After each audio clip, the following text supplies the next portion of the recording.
First Stronghold Data Visualization Project for APMCSP by Team 5740 members Matt Esser and Jake Ball. Now, First Stronghold is a competition, a robotics competition created by FIRST. FIRST stands for Inspiration and Recognition in Science and Technology. Their competition prompts teams to design, test, and compete a unique robot for 2016. Now, it's hard to say what Stronghold is about just by viewing pictures. So, here's a taste of the action. Teams have to design a robot to accomplish a set of challenges, such as cross defenses, pick up dodgeballs, and to shoot them at the other side of the field. Now, with that being said, this is an enormous engineering challenge, and these right here are some of the best teams in the entire world, one of them being national champions. Now, with that being said, this is an intense competition with over thousands of teams competing worldwide. This is an amazing competition.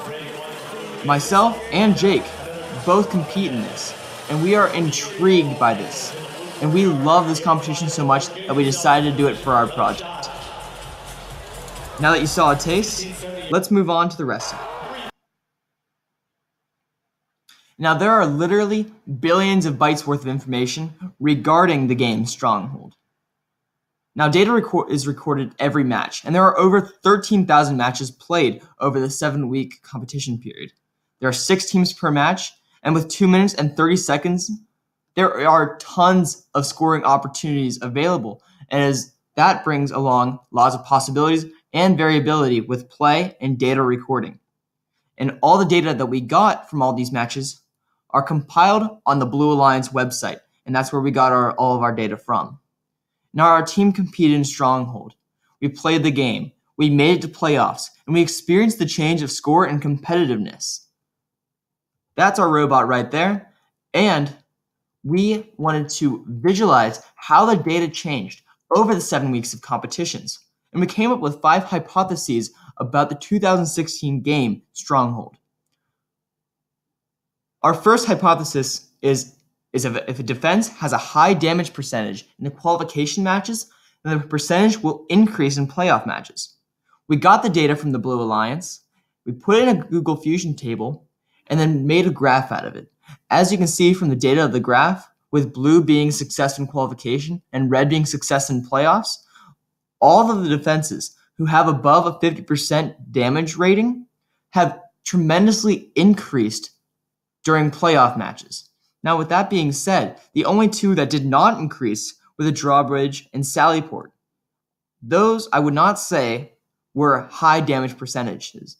In fact, they actually went down in playoff matches, which I find intriguing because our team did the Sallyport many times. Most matches we actually did that. Now, with that being said, we can see an upward trend for the Cheval Freeze, Portocalis, and so on and so forth. Our second hypothesis is if high goals are worth more points than low goals, then more high goals will be scored than low goals. We got the data, and we made a graph. Now, with that being said, we can obviously see from this graph that in playoff matches, more goals were scored. But in qualification matches, more low goals were scored than high goals. And in playoff matches, about the same number of low goals were scored as high goals.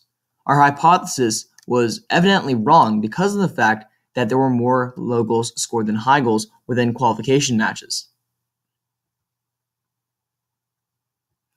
Our third hypothesis is if the match is a playoff match rather than a qualification match, then the percentage of captures will increase. Here's our fusion table, and here's the graph. As you can see from this data, the percent success in qualifications is significantly lower than percent of success in playoff matches. Because most teams played in playoff matches, they were able to make the capture, unlike in qualification matches where teams are randomly paired with others, regardless of ability. Our fourth hypothesis is if the match is a qualification match, then the score will be less than that of a playoff match. We made our fusion table, and we got the graph.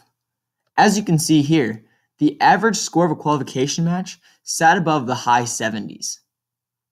As you can see from the red part of the graph, the playoff match, they stood above 120 points.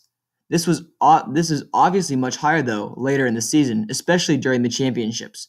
But as we can see, the data still holds true that playoff matches had more point value to them than qualifications. And our fifth hypothesis is if the match is a playoff match, then the foul count will be greater than that of a qualification match. We came up with this because many teams become more competitive during playoff matches. Because if a team loses a match, they're gone from the tournament bracket. We got the data, and we've made a graph. Now the graph looks very, very different from one another, with qualification matches being very low and playoff matches being significantly higher. Yet, qualification matches, the number of foul count is much lower than that of playoffs, but not by very much, maybe by 0.5, meaning that although foul points did increase, they did not increase significantly. One privacy concern that we find with this data is that teams who have received red cards or disqualifications from the tournament are shown within the data. Red cards are a very sensitive topic within first teams, meaning that they have given that due to an unsportsmanlike manner or because they have disregarded safety. Those are two very, very, very significant things within the first community. And some teams might not want others to know about that. Now, with that being said, that is shown within the data that they have either not participated in a match or that they have not been contributing as they have been in previous matches. With that being said, teams might have a privacy concern about this data table, and hopefully teams will look over this, but we have no idea if they will or not.